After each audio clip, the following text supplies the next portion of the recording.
This video is sponsored by me. That's right. The weekend retreat is happening again this year from the 11th to the 13th of July. And you don't want to miss it because this year we're studying Ecclesiastes. That's right. The book that I haven't been able to stop talking about or thinking about for the last 5 years. We're putting aside a whole weekend to look at it. So email lambda.retreats@gmail.com if you're interested. It's from the 11th to the 13th of July. Whether you're a deeply committed Christian and you have been for years and you want a based environment to have those honest conversations, or maybe you're an atheist, but there's been some part of you been saying, I should give God a chance, or perhaps you're just feeling lonely and isolated in the modern world. Either way, email lambda.retreats@gmail.com and come and join us. I've invited some of the sharpest minds of the internet to compete in a competition of intellect, cunning, and taste. Welcome, Dave. I'm throwing down the gauntlet. Do you accept the challenge? Of course I do. Thank you very much for having me. As you can see, this year I've massively overcomplicated the format. You travel out from Lambda's Landing. You will face various foes. The further out you travel from Lambda's Landing, the more gold you obtain. But your final score is only whatever gold you successfully bring back to the landing. I should credit Poe. You know, Poe, the person, has done all the artwork for me. So she's done a great job. I'm a huge fan of her art. Yeah. We need to do more patronizing of. I really like the cute style. You know. Yes. Her art has a lot of soul to it. I know. Yeah. It's kind of getting swamped by the fact that you can auto-generate simple cartoon styles these days, but like you can tell, that the soul is there. So there's no way I could have AI generated this. Yeah, of course. Yeah, and it wouldn't have the nice little, like, I can see that this is hand drawn really obviously, right? Yeah, look, I can zoom in. We'll see it a bit better. Yeah. So yeah, anybody who wants some art drawn, go and patronize Poe, and she'll do a great job at very good, reasonable prices. And we should support artists in this age of AI. We should kick back. Right. So your first decision is which way you want to go. You could journey towards the Dunes of Dishonesty, which is for topics around culture, towards the Biased Bridge for topics about society. The East Crossroads is more to do with knowledge, or if you want to talk about ethics, will you journey to the Standing Stones? I think I'll journey to the Dunes of Dishonesty. That's great. A good way to, to kick off. Very cool. Yeah. So you will get the chance to come back to Lambda Landing at any time you like, so you can go and explore a different route if you fancy. So here you are heading towards the Dunes of Dishonesty. But bad news, Dave. On the road, you encounter Dragoon. All right. Landing with impossible grace after leaping from above, the Dragoon readies their spear for a devastating jump strike. I have to admit, I got a little bit of AI help writing some of the color text here, and the giveaway at the moment is the gender-neutral pronouns. Actually, I'm going to start including a little AI blurb on my writing to tell people what tools I use.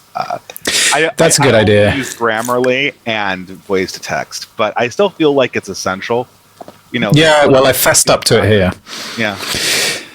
So yes, to be clear, some of the text has been AI generated, but all of the art is human made, and clearly the core concept, the center thing that people are imbibing here is our conversation, which is, I mean, I don't know about you, but it's all coming off the dome this end. It's 100.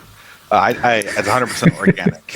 I even have an organic violinist playing my song. All right. So culture. Let's do. How about this one? So, do cultures degrade over time? We'll have a brief discussion on the topic. I'll give you some marks secretly on the back end here, and they will give you stats, and then you'll go to battle. So what do you think? Do cultures degrade over time? Absolutely. Cultures degrade over time. I don't think it's, I don't think there's this, the thing people tend to overstate it a little bit, where they say, oh, well, there's never going to be anything better in a culture than the original people who built it, and then everything is like a slow degradation form. And that's not true at all. But cultural. What happens? I don't know. I think that this might be. I might have to disaggregate this. Human social bonds degrade over time. When you have an initial community, the community's formed around some moral proposition, and humans being humans naturally backslide, and that degrades over time. But then, what happens essentially is that the winter is followed by a spring, and there is either sort of a reawakening of the moral sense, or new people come to the scene, and so things are kind of taken up again, and you get kind of a reiteration. And I think these cycles are going on pretty much at all levels at all times when it comes to human social organization.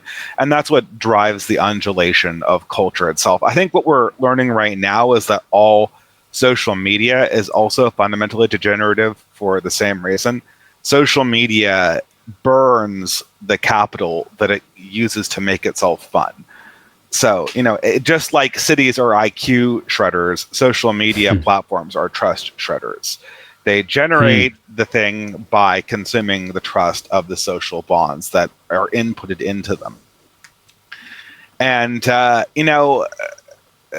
being said, you can, depending on how you look at things, see culture not degrade over time by kind of measuring it differently. You can say, like, okay, well, the novel, it was developed, I don't know, it was in Japan, it was developed like in the 14th century or something like that.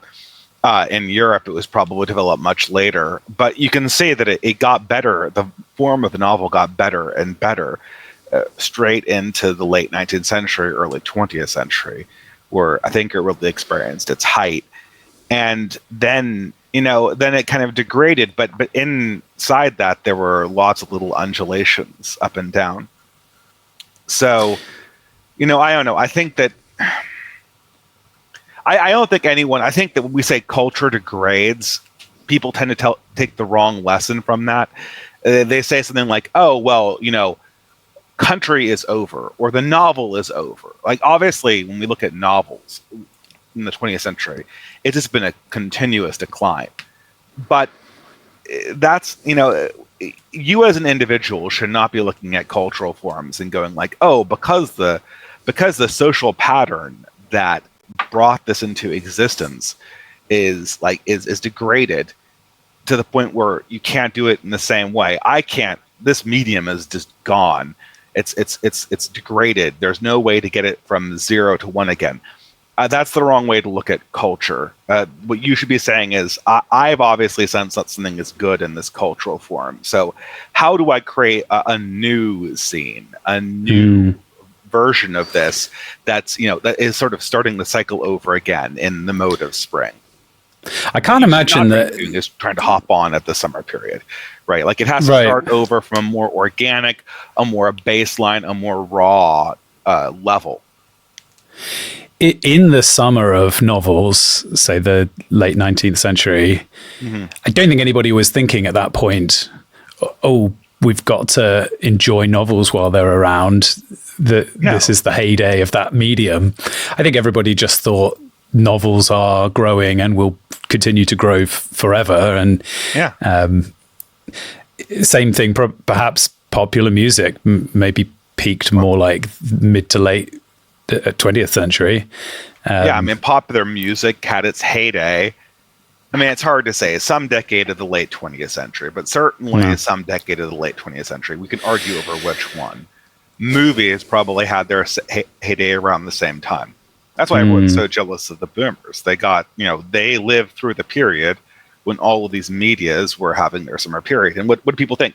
Rock and roll will live forever. And if you love rock and roll, don't be like, oh man, I wish I could be in the 70s. Just try to find the niche where that is in 2020, right? I think we are living in the peak of podcasts. I reckon in 20 years, people will be looking back and saying, why doesn't anybody podcast like they used to in the 2020s?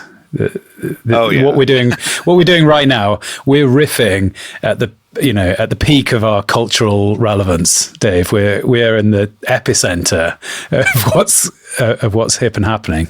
That is almost certainly true. We are in the peak of this form of blogging. I think that I don't want to get ahead of myself, but what will kill this will be just the proliferation of low quality duplicates, and then people will be looking for fewer cultural things that are higher impact and more sincere, and that cannot possibly be produced at scale. There'll be some new thing some new media that's got everyone's attention, and the few remaining podcasters of limited individual ability will be attempting to make entertaining podcasts and failing and wondering what magic was in the water in 2020. That's interesting to think about. All right, let's see. So let's see if you've defeated the what is he called? Dragoon? No. What is a dragoon? I mean, I always thought it referenced a man on horseback, but is it a lancer? Is that a different word for a lancer? I've just Googled it. It's a mounted soldier. Ah, okay. So 17th and 18th century. In this case, I guess a dragoon orc. Oh, good news. You defeated the dragoon. So good work. Excellent. And that means you can continue. Should we head back to the map? Sure. Let's see where you're going next. All right. You were heading to the Dunes of Dishonesty, I believe. Yeah. Good news. You've reached the Dunes of Dishonesty. And for defeating that monster, you gained 20 gold, as you can see.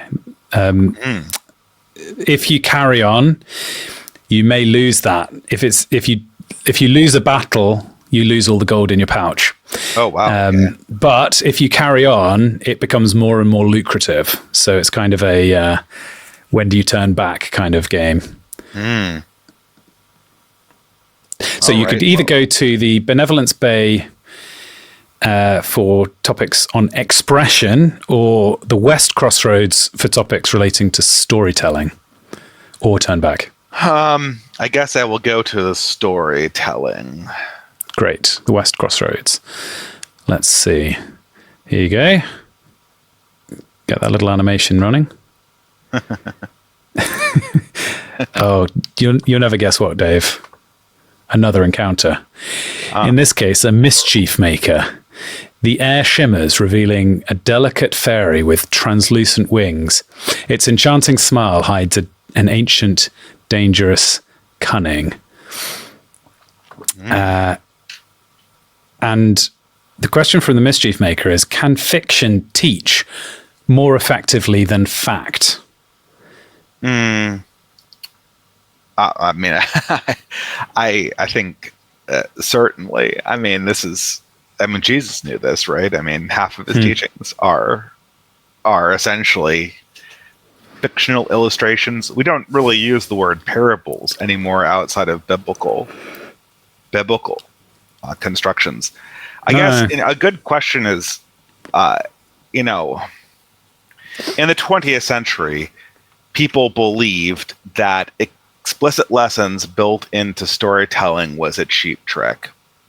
This has been, I'm most familiar with this because this was usually the complaint against C.S. Lewis, who liked the form of on-the-nose allegory much more than even his contemporaries like Tolkien did, who more subtly conceals his Christian theology in Lord of the Rings than does C.S. Lewis, which is kind of odd because, Tolkien was, if anything, more on the nose about his political opinion and religious opinions than Lewis was in real life, if you look at some of their letters.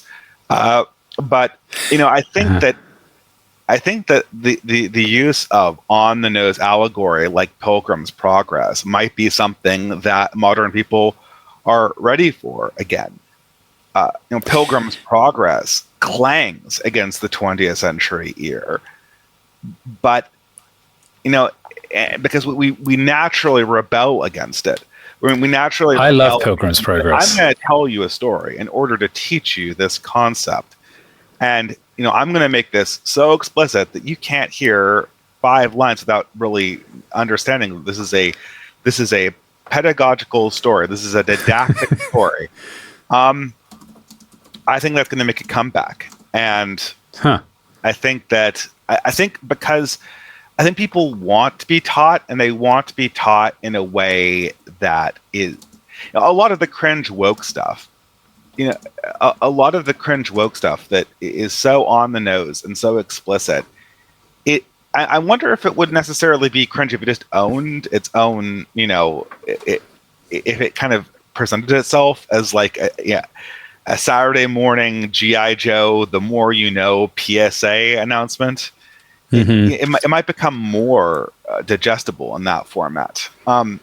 I wouldn't recommend doing this as a Christian right now, because I think Christians are still trying to get past the sort of shadow of the pure flex genre, which kind of all of their stories felt more or less like they were just didactic examples, and you couldn't divorce them from the actual.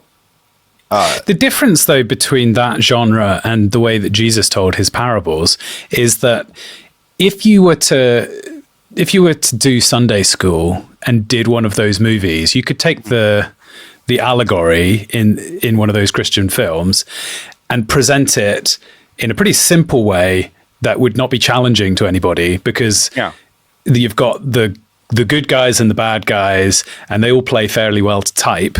And the lesson is usually, you should do the right thing. The bad guys will get punished in the end. Jesus's parables, every single one of them, you read it through, you feel like it's going to go one way. You think it's going to zig, it zags the other way. It always leaves you feeling like slightly swept off your feet and unsettled. And it really takes a lot of work to get you. I think Jesus' parables are so brilliant that they almost serve as kind of proof of God's existence, just on their own merit. They're so good. Paradoxical and ironical component to Jesus's lessons. This is what Chesterton obviously picked up on to, not to harp on my icon right now, but you're allowed one mention per stream. But mention who? You're only allowed to mention Chesterton once per stream. You've had your allotment. Yeah, okay. Yeah, absolutely. That's my last one, I promise, Coach. I mean, fiction, obviously, I sometimes I wonder if people learn from anything but fictional stories when it really comes down to it. But this has always kind of been the challenge of the poisons of modernity that we've imbibed from fiction. And the lessons that we have not received properly have been kind of gaps in our fictional narrative understanding of the universe, such that it's, we kind of need to re-encounter a fictional tradition or a narrative tradition that can embody that and kind of carry forward something that we can kind of relate our lives to. And, that's, I don't know.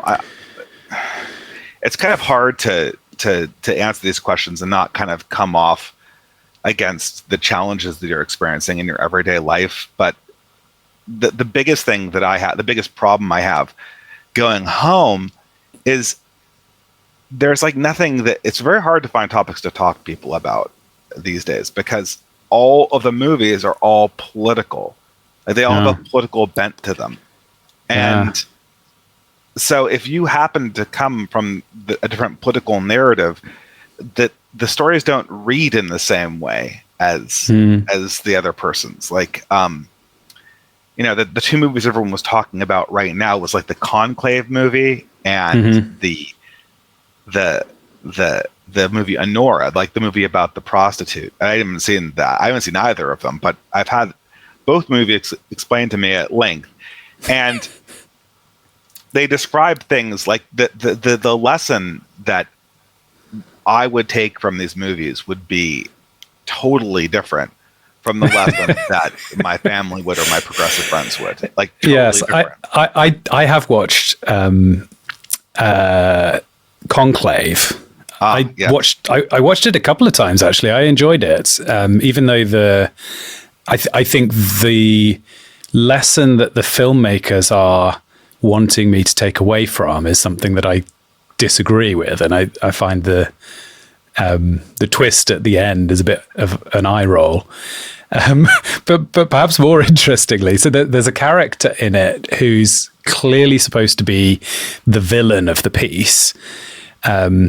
For example, the first time you encounter him, one of his aides tries to gently like take his suitcase off him, like give him a hand, and he like slaps. He has this moment of like angry outburst.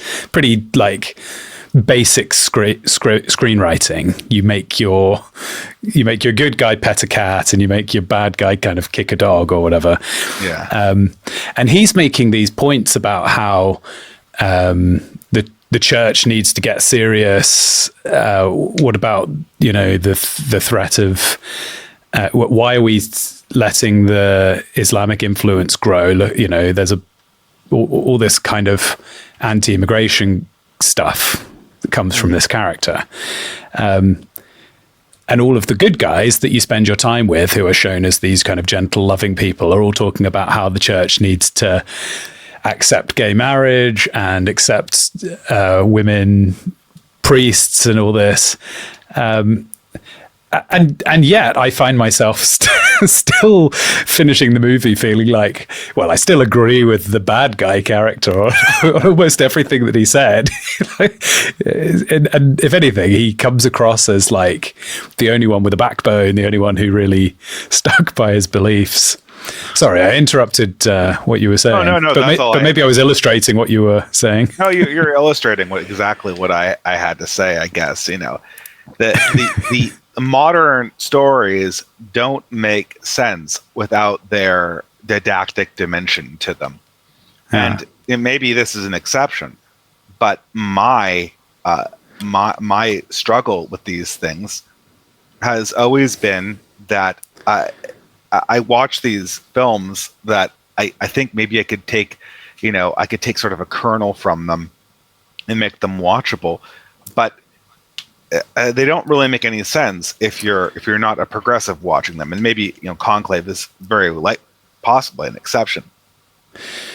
But it's interesting, if nothing else, as an insight into the mindset of the people who made the film. You can kind of watch it as somebody explaining their point of view, and it's useful. I think it's very clear that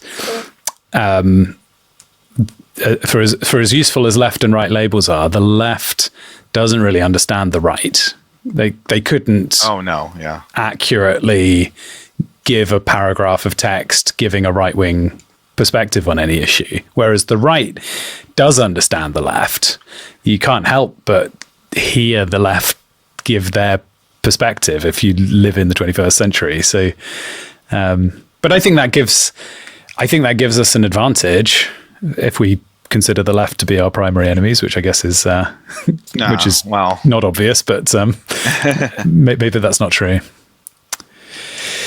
Maybe we should leave it at that. So let's move on. Yes. Sorry, I've lost my. I've got a bunch of buttons and levers here. Well, you need to see if you've defeated your foe or not. But if you have, you will have obtained some gold. So let's see. It's currently doing a whole bunch of very complicated computation to do this battle.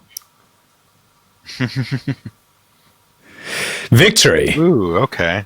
You've defeated the enemy, and yet now you've got 60 gold. So that's pretty good.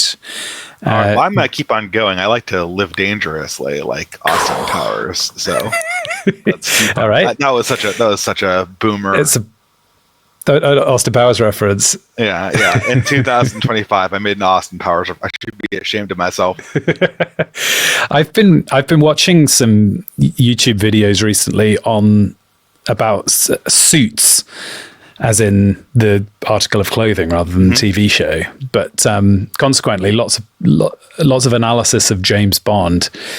And what are your thoughts on this? Because I feel like our audience is quite split.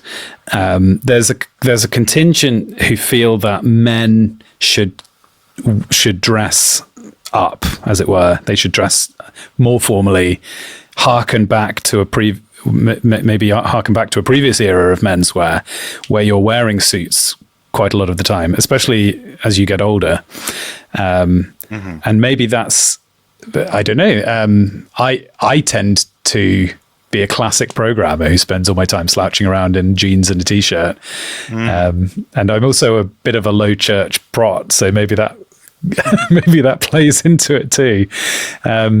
How important do you think it is, the way we dress? I think it's very important. I'm definitely on one side of this argument. Okay.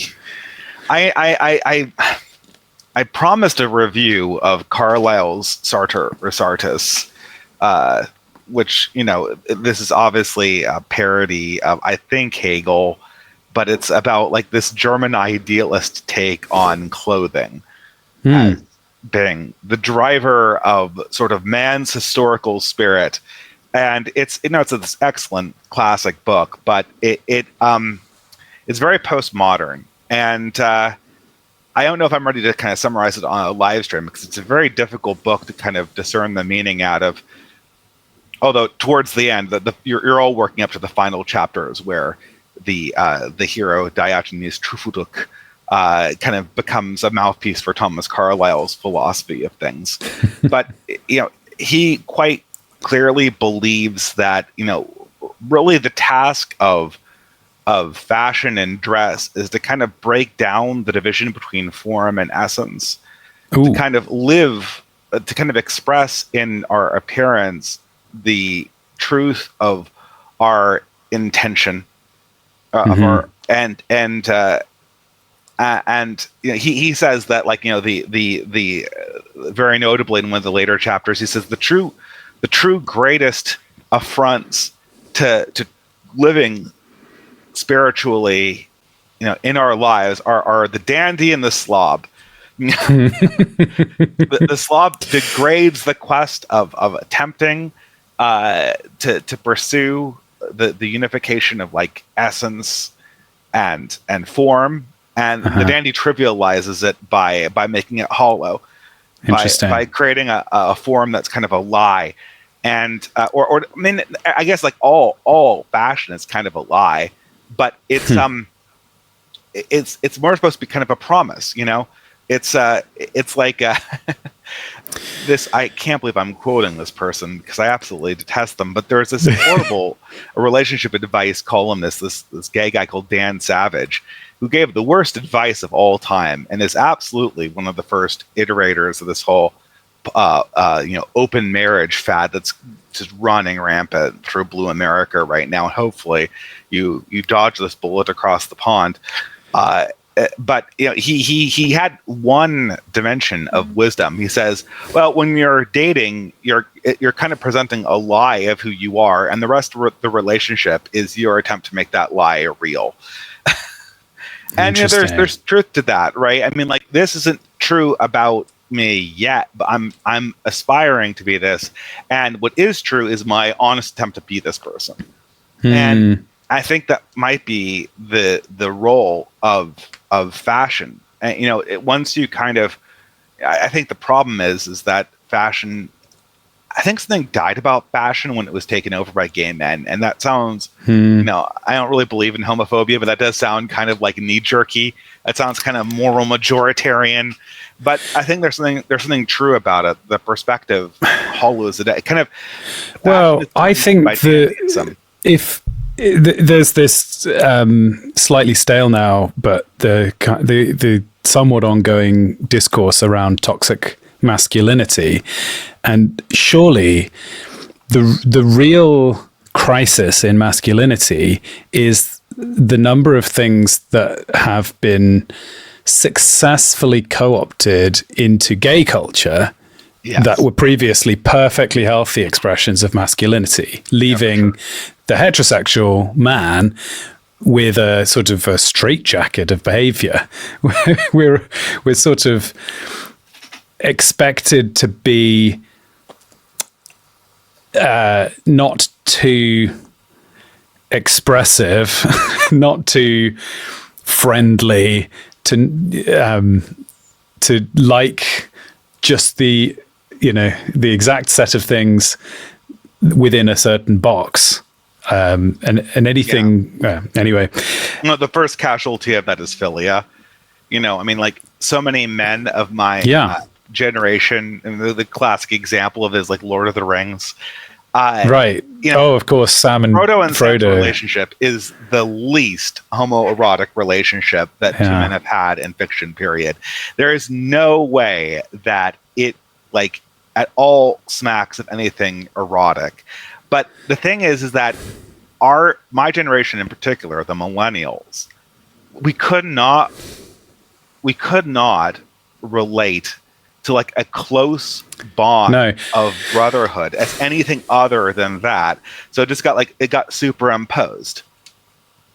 And I've noticed this in my relation with men, both people who I know very well and also people who I just know in passing, where I am on edge about the idea that they might, there's this thing between men and women, if both parties are single, where there's this slightly complicated dance where you have to sort of pay attention to the idea that they might be interested in you. Yeah. And you're signaling to them whether or not you're interested, and you have to make sure that you don't offend them by being too disinterested whilst also not leading them on. There's this kind of it's complexity. But I've noticed myself having the same kinds of mental calculations going on with men who I don't know that well, where I'm like trying to make sure that they don't think that I'm interested in them. That I must contribute to the loneliness that men are expressing. It's exhausting, and it also diminishes like that.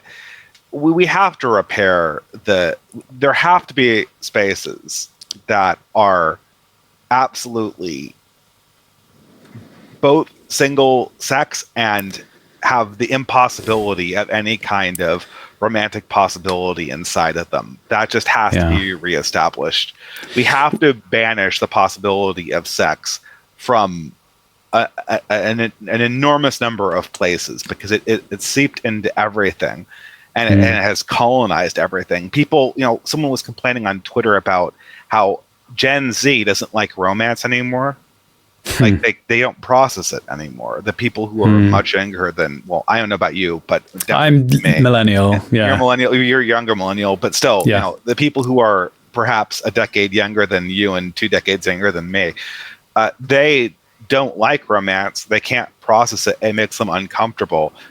And people are like, how do we discover romance? How do we get, how do we get the kind of passionate, Romeo and Juliet relationships? How do we reinvigorate the spirit of Wuthering Heights and Jane Eyre and all this stuff? And look, you can't, there's no way you can go from where we are right now to a rediscovery of romance between men and women. I'm not saying that people won't get married or fall in love, but culturally speaking, our culture has to rediscover brotherhood and celibacy first, and the kind of the non-romantic romance of asexual human bonds. That is a mouthful, but that absolutely has to be rediscovered. Yeah. Just to briefly return, I know this is not helping you in your quest to win the game, but never mind. On the subject of clothing, I was in London recently. I was looking around. So because it's been on my mind, the subject of suits. And so London's a place where you do find quite a lot of professionals in their kind of salesman workwear. They're wearing suits. Some of them nice suits, some of them less nice. And I was kind of trying to register what my subconscious reaction to them was. And I feel like in a previous era, I would have just had a straightforward positive reaction that these people had dressed well, they'd put in effort, and they looked good. But I had a very strong feeling that they were quite old-fashioned, and that they kind of were proud, that they thought too highly of themselves, and even as well that they were maybe pretenders, because after all, the real power class, the kind of Silicon Valley tech bosses, wear hoodies. So actually wearing a suit is a marker of being actually a fairly low-level goon in the grand scheme of things. So it's, okay, if you wear a suit, you are now expressing that you're old-fashioned, that you think quite highly of yourself, and that you're not actually that important, which are the opposite of the three things you're probably trying to express when you put a suit on. So I think it's quite complicated. Maybe that's just me, but I feel that if I put a suit on, there's a real inauthenticity about it. It has the shadow of pretension. Yeah. And pretension pretension means that the promise that fashion makes is not being made in good faith. And that's the death of, like, dandyism. It makes the fashion statement hollow. And, your statement kind of, do you ever watch that movie Metropolitan by Whit Stillman? No. Oh, yeah, Whit Stillman's this wonderful. He's like, people call him the Wasp, Woody Allen. He tells a story of, like, the boomer version of America you don't get to hear, like the displaced wasps. And Metropolitan is about, like, I guess it's like the kids of, like, essentially what was the pre-1960s old guard WASP, Episcopalian ruling class of New York City. And they're kind of there in the 80s and 90s trying to revivify this culture. But, in one sense, they're very authentically pursuing their own lives and but at the same time, they're obviously in the shadow of the fact that they're playing out a pantomime of an elite class that no longer exists. They've been totally displaced by the people like Patrick Bateman, the people like the people from Wall Street who don't care about these traditions, who don't care about these mores and these cultural elements, and just want to make money. Well, would you like to go towards the charisma chasm, which is tradition, or the tautology tower, which is film? So charisma chasm is tradition? Yes. We already talked about film, so we'll do charisma chasm. Great. Let's do it. Do you think you're going to encounter someone on the route? Only one way to find out. It's the Elder One. The water boils and churns as tentacles writhe upwards. An ancient horror rises, its mere presence making reality shudder. So, okay, well, I feel like you may have a thought or two on this. Can traditions be revived authentically? Does tradition have to be just a generically, does it need to come organically out of a culture, or can you put effort into creating a tradition? Yes and no. This is it. Tradition has to be in service to a need, and a need that has it can't be tradition for its own sake is ridiculous, and tradition has to have some positive good that it pursues. And if it doesn't have an answer for why you're doing this, it becomes kind of like a hollow pretense. And this is why the only things that have been authentically traditional that survive into the modern day are essentially functions of people's understanding of holiness. And I think this is why you see. I think we're struggling with this a little bit right now because people want to pursue all of these things, and they don't really have a good understanding of why. Let's just take the Christian church, for instance. This is something that, like, all young people like the more traditional elements of Christianity, especially, you can see the Zoomers, they really love the old liturgies. And the problem is that if you're a young guy and you're pursuing liturgy and you're in your 20s, you don't have the depth of understanding to really have a reason for this tradition. Now, I was on a podcast with Rod Dreher, and he hit me with this, and I said, yeah, I totally understand, Rod, but look, let's backtrack to the old world. Sure, your 20-year-old doesn't understand the tradition that he wants to pursue, and he needs to go study it before he can fully embrace it. Then let's backtrack about 200, 300, 400, 500 years. The peasants who followed these traditions at their height wouldn't have understood these things anyway.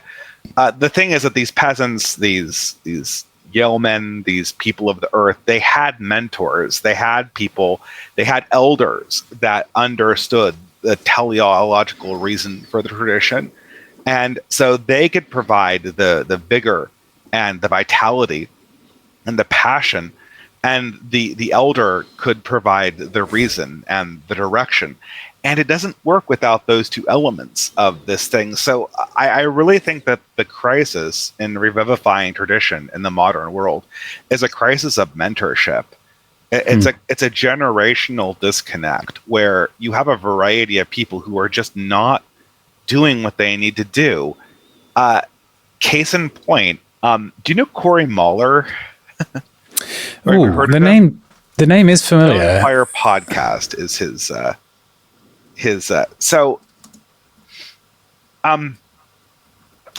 This is a big digression, right?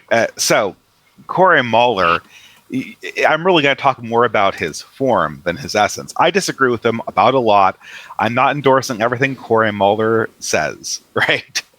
But listening to him multiple times in podcasts, so he's an ultra conservative Lutheran, okay. And he got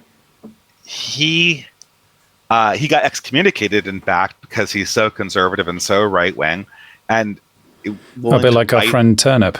Yeah. Well, I guess I would actually. I'm going to ask Turnip if he knows this guy, but the thing about Corey Mahler, again, I'm only talking about his aesthetics, is I absolutely love listening to this guy. I can't get enough of his voice. I can't get enough of how he holds himself. He is the essence of I'm Catholic, and this guy oozes Protestantism, and I'm loving every bit of it. Like, I can't get enough of the King James Bible, and I can't get enough of the aesthetics of Corey Mahler. And like, he is exact. I mean, I'm the super. But you also can't get enough of Natalie Wynn, so yeah. Well, not in that way. No, but like in a way that feels wholesome. I really.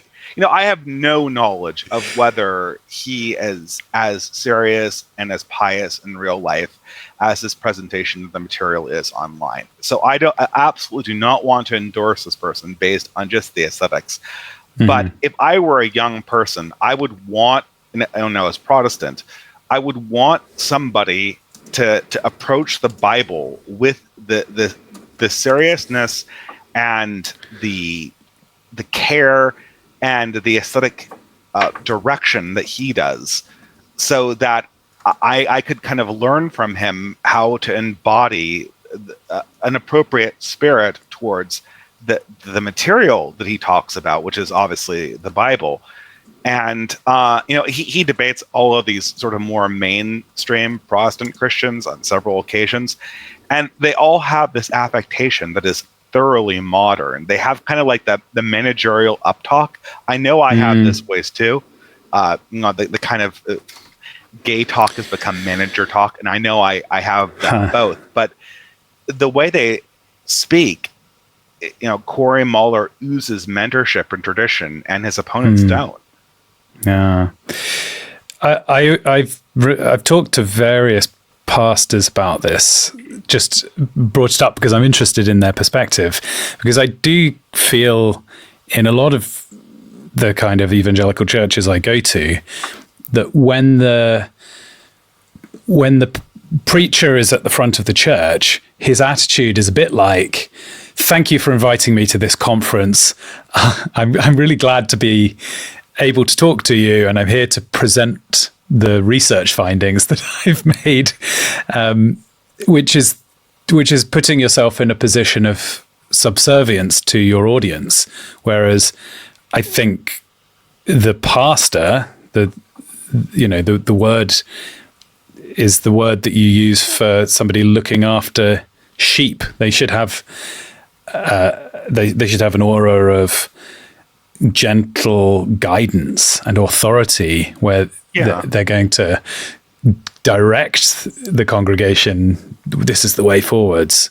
Not, I present to you for your consideration my academic discoveries, but I am your father in a certain relational sense, and you will listen to me.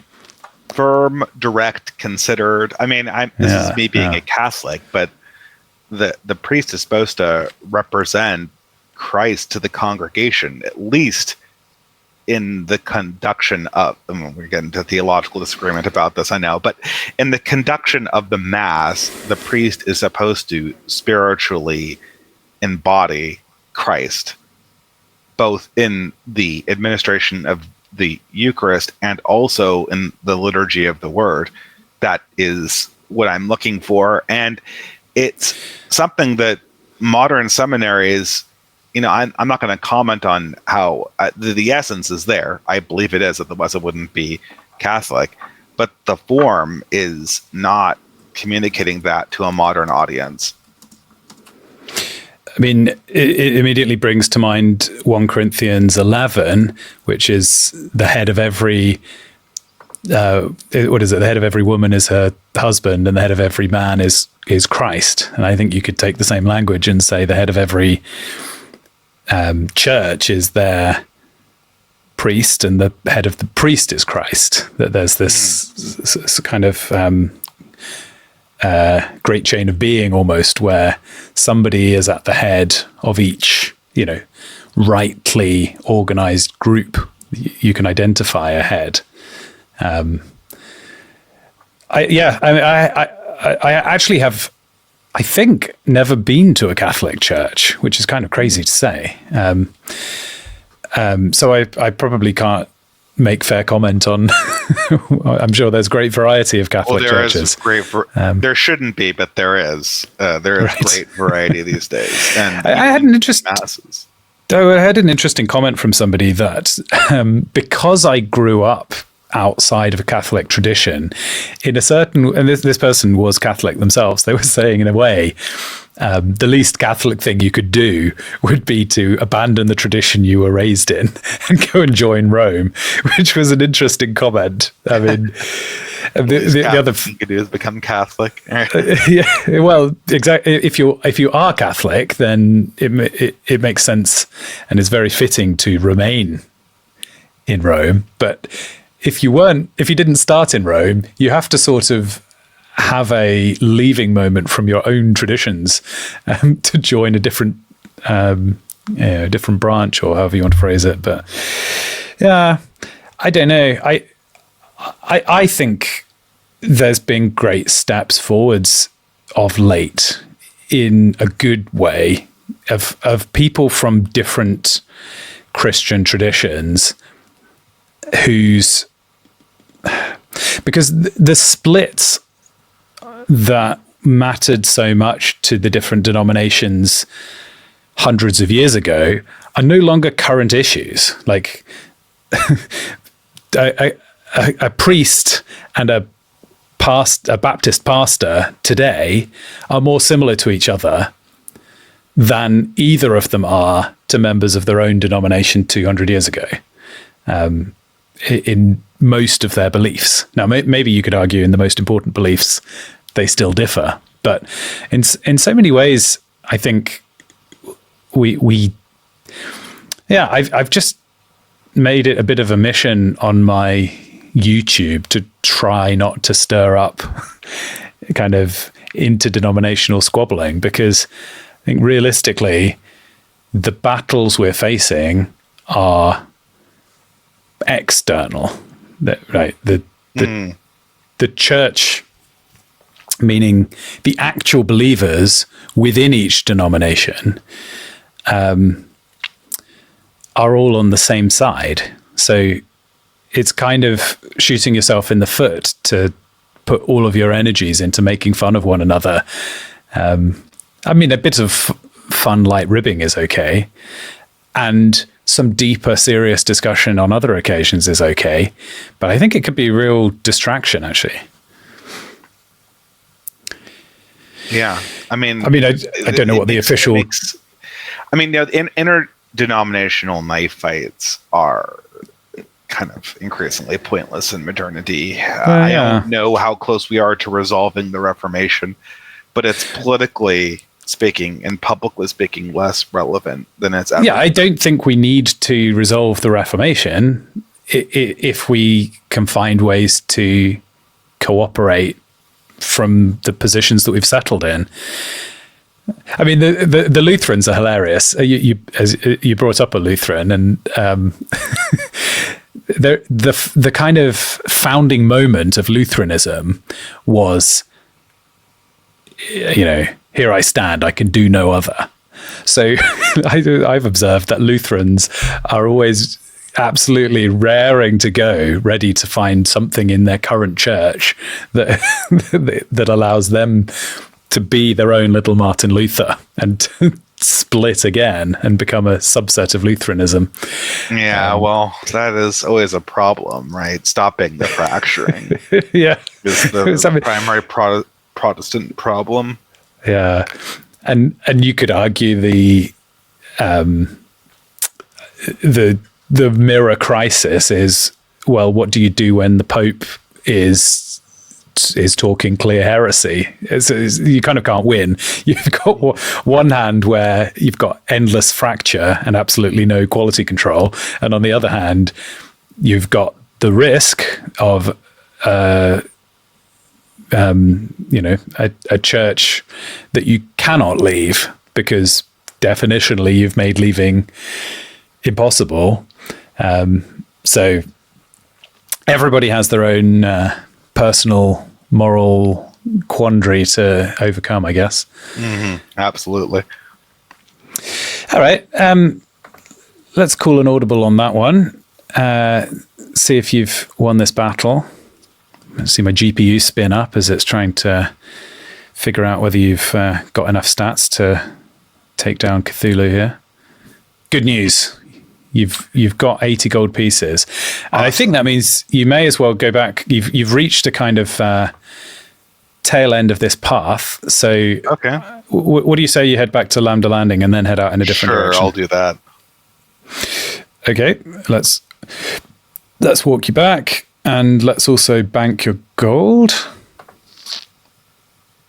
140 in the treasury, which makes you close. You may be the leader at this point already. You're fairly early in the run here. Which way do you want to go? Let's Culture, go society, now, knowledge. I guess. I don't know what the other options are. Knowledge or ethics? Let's go knowledge. Great. So that is the East Crossroads. Okay. And what should assail you on the route this time? Titan. A thunderous roar precedes the giant's appearance. It towers over the tallest trees, regarding you as you might regard an insect. Are you ready? All right. This battle could be tough. Can knowledge be harmful? And if you like, you could extend that to either Well, you could go further and say, is knowledge always harmful? I literally, this is like my last Substack article. Yes, absolutely, knowledge can be harmful. I mean, there is no, I don't believe that there is any knowledge that's harmful for everyone. You know, I mean, how crude do I want to be, right? I mean, like I obviously there's harmful knowledge. I wrote the Substack essay I last wrote called "The Blessings of Babel" was largely about this, how essentially a civilizational transfer or a civilizational cycle, which could be large or small, it requires a necessary amount of forgetting, a necessary amount of saying, you know, we're not going to go down these destructive paths. And we're kind of trying to flush this out of our system by creating kind of a linguistic and literary and ontological resetting, and like AKA the blessings of Babel. And, you know, this is what the 20th century saddles us with, is all of these, you know, sort of information hazards or information contaminants that we have developed and are they're in the wrong place. And, you know, there's some information you never need to know. You never need to know how, you know, your grandmother looks undressed, right? That's knowledge, right? I never need to know that. It's not to be crude, right? But like, this is something that is, I never want to know that. I never need to know that. Knowledge is not for me. And so there's a variety of knowledge like that. And moreover, more problematically, there's a variety of knowledge that is sticky. It's stuff that we adopt as a culture, and we can't stop kind of getting stuck on it. So obviously pornography is an example. Profanity is another example. And I'm rehashing something that I talked about in my Substack essay. You know, we talk about the word, like the F word, right? This is like the classic example of something that was considered not forbidden knowledge, but forbidden to be used in a company. You were supposed to regard this as profane. And everyone thought, well, okay, sure, you know, this is like a shocking word. It makes old people upset. It's mean to make people upset. But in our generation, if we use this word so much, that eventually people will just stop caring, and then there'll be no profanity. But what we've learned, you know, what we've seen in the millennial generation is that the profanity colonizes your imagination. Just like everyone thought in the 90s that if once we got over our prudery, sex just like wouldn't be taboo anymore. But what happened is we got rid of our prudery, and then sex kind of colonized the entire intellectual space, such that you walk into a bookstore and there's like wall-to-wall girl porn, you know, like this, you know, the next level bodice rippers that, you know, are your direct, you know, your direct portal to the harder end of 50 Shades of Grey. And the same thing is true for profanity, like the Dudley Newright essay, Millennial Snot. Millennial Snot is characterized by profanity. It's characterized by kind of shocking statements and inversions and satire. And it creates this sort of irony poison that inflicts damage on everything. And yeah, so I mean, there has to be some point where you put this stuff away. You might not forget it, but you have to pretend like you've forgotten it. And then you have to erase it from your lexicon or erase it from the public lexicon, just so you can hit a reset button. In Ecclesiastes, it says, "For with much wisdom there is much sorrow. The more someone adds to knowledge, the more someone adds to grief."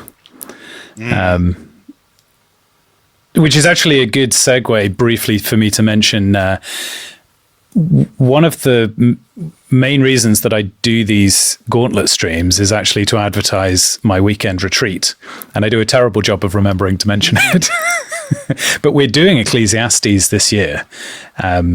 So I'll probably put a link in the description well, if nothing else, email me at lambda.retreats@gmail.com and come along and do Ecclesiastes, which is a book that I've been going on and on about ever since I first appeared on Popular Opinions several years ago. I can't stop talking about Ecclesiastes. So I said, right, we're going to do it.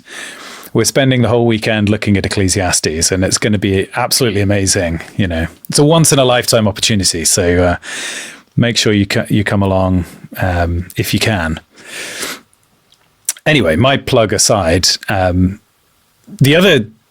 other thing that springs to mind from the Bible on this question is, of course, the use of the word knowledge to mean having sex, right?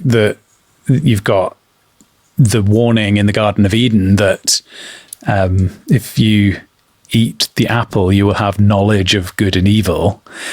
And then shortly after that, it says that Adam knew his wife and she became pregnant. So there's this kind of interplay between knowledge as we usually use it in English and knowledge as experience. You can know everything there is to know about something, but until you've experienced, there is a gap, not a factual gap, but an experiential gap in knowledge. And we certainly shouldn't be looking to have complete knowledge. What is it? We should be as innocent as doves, but as sly as foxes. Absolutely. All right. Shall I roll the dice? You ready to see if you've defeated or lost to Titan here?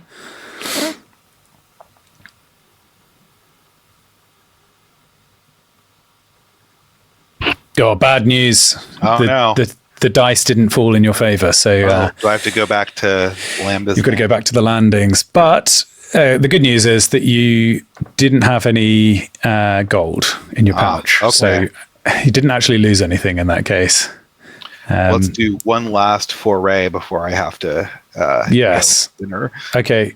Yeah. Oh, yes. We've already gone over an hour. But if you're up for another one quick. Yeah. All right. Where do you want to go? Let's do the.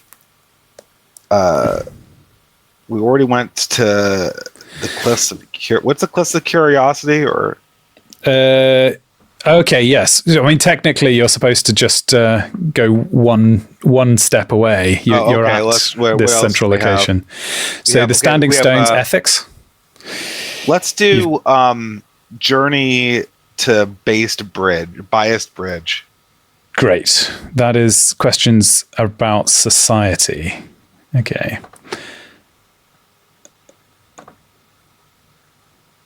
Okay. Uh-oh. Wingweaver is here. And right. Wingweaver's got a question about society. That's very similar to the fairy. There's a limited pool of pictures that Poe's drawn for me here. So, sounds good. All right. This will be a nice one to finish with. Can a society exist without hierarchy? And perhaps I could tack a slightly harder question on, which is, can hierarchy become too rigid? Can you have a society where the hierarchy? Because I suspect you're going to say society cannot exist without hierarchy. So can hierarchy become too rigid? Yeah. Well, absolutely. I mean, absolutely, hierarchy can become too rigid. I mean, in some sense, we're dealing with a kind of, the main problem of the internet is that just as it democratized, it's sort of like the pillow principle in algorithms, which I'm sure you can appreciate as a computer scientist. As soon as you depress one thing, the other one goes out. So, the internet democratized our access to information, but then it created this sort of winner takes all contest when it came to practices of information.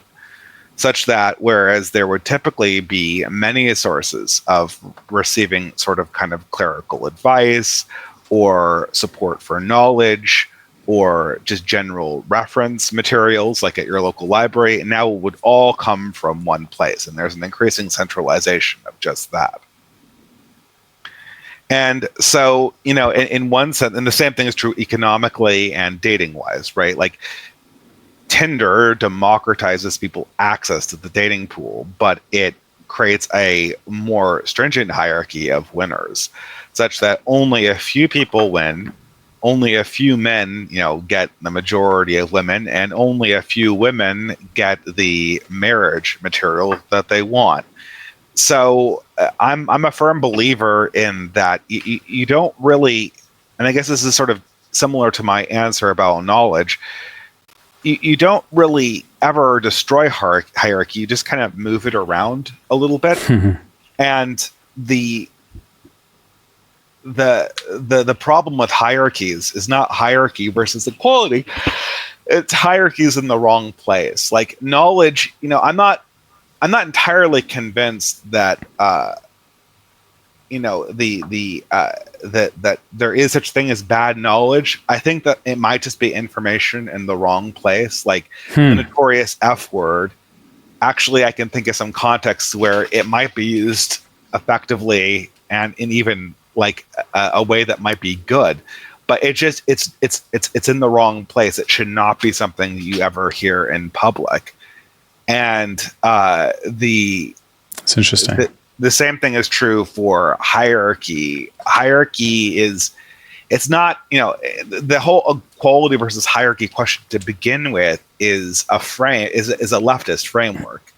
It really should be, is this a good hierarchy or a bad one? And maybe the anarchists have a point, and well, I don't think the anarchists have a point on this. That they think that all hierarchies are guilty until proven innocent, and I think that is a broken ontology. I think that is a broken ontology. But the question is not itself bad. Pointing to a hierarchy and saying like, is it good or bad that the hierarchy exists in the way that it does, is not a wrong question. I think, though, that it really should be not, should the hierarchy exist, but is that hierarchy in the right place? Right? So, not, oh, should we have a ruler, but is the right person is the just person ruling us? And have we located the authority in the right place? Seems a much more appropriate question. Although I'm sure you could abuse that too. There's an idea in game design that if it's a competitive game, there's always somebody who's in the lead. So for example, Mario Kart has this thing where if you're at the back, you can get a bullet thing that takes you to second place. Yeah. So theoretically, if you time it right, you can actually win the race by deliberately being at the back at the right moment in the race. Right. Yeah. So that means that if once you've understood it correctly, being at the back might technically be being in first place. It's just that you've misunderstood until you've properly got to the bottom of what is truly going on. It gives, at first appearance, it looks like it's a fun game in which anybody can win. In reality, if you get to the bottom of it, it's just an obfuscated or a slightly more complicated reality than you first saw. The one that has a number generator in front of it, Well, okay, it could be luck rather than skill that leads to your winning. It's still the same thing when all the knowledge is laid out in front of you, for sure. Yeah, there's a similar conundrum in game design that in deep gaming, like deep nerdy gaming, called like the myth of the casual player. When like, oh, this format or this particular game, it's not a competitive game, it's a casual game. And right. I understand what people say when they mean that, but like all games are competitive games. Like if there's not a winner or people don't want to win, it's not a fun game. It's also like people talk about the satisficer. I feel like you've mentioned this term. Do you know the term satisficer? It sounds familiar. Can you remind me? Familiar, yeah. So one of the you must have come across this idea that AI could take over the world. You get it to make paper clips, and it ends up turning the entire universe into a bunch of paper clips. So then the idea is, what if your objective function is that you don't want to have as many paper clips as possible? You want to have, say, at least 10, and more than 10, you don't care. 100 is as good as 1,000, is as good as 1,000,000. And you might at first think that that's safer, but actually having 1,000,000 paper clips is a lower risk of going below 100.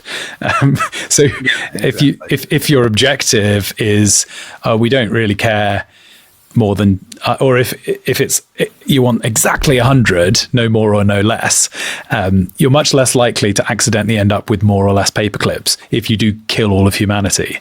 So you can't design the rules. I did my PhD in optimization algorithms, but I did not use the word satisficer. It's probably a neologism, isn't it? Functions was certainly part of the thesis. Okay, yeah. So it's the same again, that hierarchies can be hidden, but they never go away. And in the case where you've given everybody the appearance of equality, if some people would more naturally be leaders, then they've necessarily been pushed to the bottom of the hierarchy. Well, it's funny you use this word, because I'm about to give kind of a trade secret away. So if you are in the optimization business, and people have known this for a long time, multiple objective functions is a thing. Right. This is and people are like, well, what are the weights on your objective function? Like, what are the weights? Like the objective function weights, like the weight you put, the cost, the hidden costs. Like, you have what's your cost matrix for your objective function? Like, you never want to do this. You never want to do that. It's not because how would you measure? Like the problem is, you've taken the best way to do it is to structure your optimization algorithm hierarchically. Do this, then hold the essential variables constant, and then do the next one, and then do the next one, not because it gets a better, well, I guess because it does generate a better solution, because no one really knows how to process a cost matrix. Even machines don't know how to process a cost matrix. You've got a bunch of different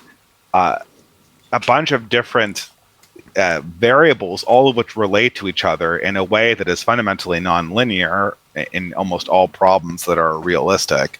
And you're sitting there having to make an indefinite number of value decisions, whereas the hierarchy allows you to perceive this very, very complicated trade-off as a discrete series of relationships with a very discrete number of very manageable trade-offs made at each stage down the line. And I don't think that the desire, the right wingers' desire for hierarchy is not a belief. This is sort of I mentioned this. I was getting caught, or at least I did. Like last year, I got into a lot of conflicts with this leftist called Matt McManus, and he has a previous iteration of him called Corey Robinson, and their big thing is right wingers like hierarchy. Right wingers don't like hierarchy. Right wingers want a balance between egalitarianism and hierarchy, and what we do not like is like the cost matrix problem. We do not like these kind of trade-offs that are hidden under some sacred cow that no one acknowledges is actually a religious principle, that obscure what's actually going on in the system, and that lock people into making decisions that are obviously odious to the human condition and to any natural understanding of holiness on a spiritual level. And so the desire for hierarchy is not, again, hierarchy for its own sake. It's hierarchy as a means of transparency. The trouble is, if you're trying to optimize in a multi-dimensional space that is non-linear, then you can't know unless you're in a very unusual case where you have some simple almost linear mathematical relationship. You just can't know if you're moving towards your objective or not, unless you. So I was thinking about this in terms of you can do some software. If you really care about it, if it's a safety critical system, for example, you can write a proof of how your software is going to behave. So you can prove that all of your iterations are finite, and you can prove that once the software has completed, that certain things have completed. I'm sure this is familiar to you. So this is literally my PhD thesis. Oh yeah, perfect. So for people listening, understand optimization as like a steepest descent problem. Yeah. And my PhD thesis, like I had to pay a proof that was like 20 pages. And it was essentially like, well, what if you characterized the descent not as a descent towards an objective, because obviously you get caught up in local minimums, right? Like local little valleys, like that you force your algorithm to restart. But what if you characterized the descent as like a statistical probability? Like I have sampled so much, I have done so many descents, and those descents have probability of getting me further down the hierarchy. Well, after I take one of those things, like the probability that like the worst case scenario of me getting sucked into a local valley can only have so much. It can only be so bad, considering some modest assumptions about the nature of the function in play, which again, like, this is math, so a modest assumption, you could drive a truck through it, right? But like, you can characterize it statistically, you can characterize it versus steepest descent, and we are totally in the math weeds right now, so we need to be rescued. Yeah. So I guess to pop the stack back up to what we were originally talking about, if you obscure reality by hiding the hierarchy, then you can get up to all kinds of mischief. And not that I would ever accuse any of our political opponents of mischief, but certainly not. But I have to say I've become fonder and fonder of the mold bug idea of the clear pill, which is that what we should really be advocating for is honesty. The most toxic thing we encounter is actually not the power structures in their form, but it's the power structures in how the difference between the way that they exist and the way that people think about them. And this just creates intolerable discourse and weird behavior and all kinds of it would just be so it would be so much happier for everybody to just accept that you've been told you live in a democracy and you are part of the demos, and therefore you're shouldering the responsibility of running the country. Relax, you're not in power. You're being ruled over, and yes, they may be making some decisions that are against your interests, but at least you can take a weight off knowing that you're personally not responsible for the ills that are happening. Yeah, that was the problem. I mean, I don't know. People don't really talk politics in public anymore, but that was the problem all the way from the Great Awakening to the end of COVID, was that your advocacy of the thought crime was actively hurting the other party by supporting power. And it's funny, like power was acting as the victim of power. So you couldn't question power.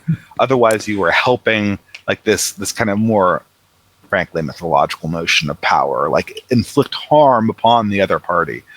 And it made political discourse, or really any discovery of the truth, impossible. Yeah. Well, we're about to find out. Good news. You succeeded. So let's take you back to Lambda Landings. All right. I'll give you more. Well, no, I was going to give you an opportunity to deposit your gold. And okay. Yeah, we could deposit the gold and then. I feel a bit like a board game. I feel the need to complete the kind of are you bureaucracy. This is a board game? Well, I mean, I've made things complicated because I did make a board game called the Gauntlet, but with completely different rules. This is kind of the third iteration of the Gauntlet as a concept. But yeah, we sold Munchkin Gauntlet, right? Yeah, Ferro and I made 30 copies and sold them all out before Christmas. Oh wow! We're thinking of doing another edition, maybe for next Christmas. We'll do it. But yeah, that was a popular little. It was very different, and I've played it a few times with at social events. It actually works quite well.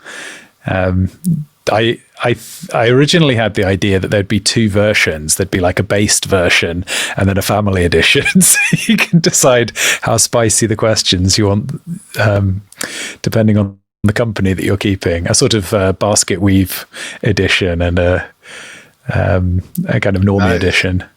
But that was a bit overcomplicated. So maybe that's what we'll do next Christmas. Is we'll do the based edition. Anyway, thank you so much for joining me.